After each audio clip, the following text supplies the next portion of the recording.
Au nom d'Allah, le tout miséricordieux, le très miséricordieux. Ce qui est dans les cieux et ce qui est sur la terre glorifie Allah. À lui la royauté et à lui les louanges, et il est omnipotent. C'est lui qui vous a créé. Parmi vous, il y a mécréants et croyants.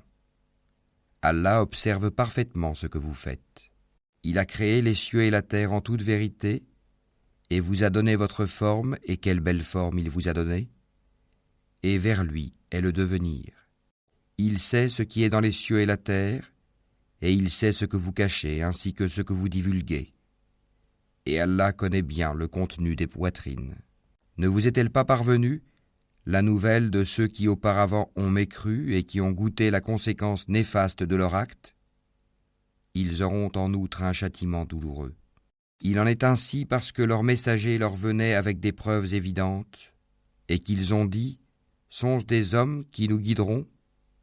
Ils mécrurent alors et se détournèrent, et Allah se passa d'eux, et Allah se suffit à lui-même, et il est digne de louange.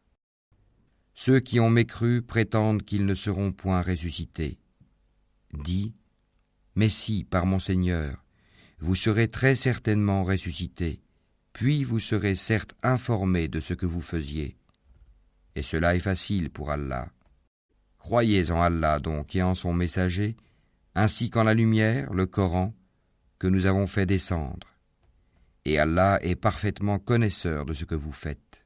Le jour où il vous réunira pour le jour du rassemblement, ce sera le jour de la grande perte.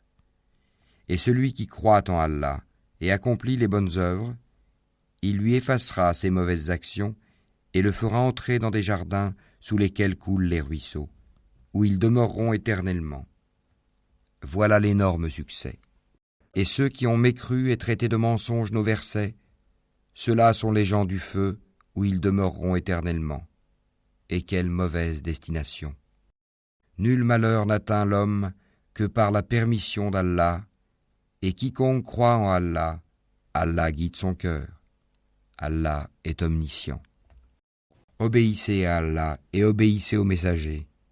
Et si vous vous détournez, il n'incombe à notre messager que de transmettre en clair son message.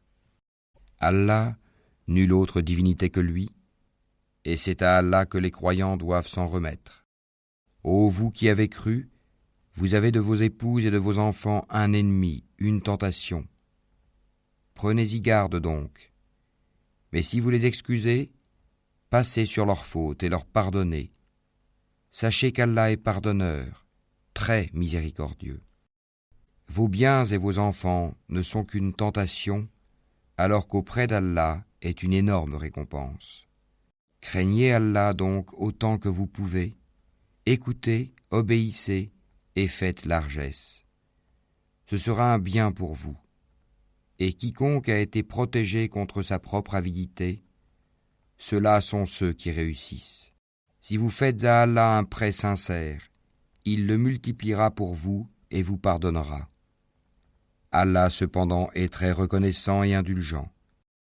Il est le connaisseur du monde invisible et visible, et il est le puissant, le sage.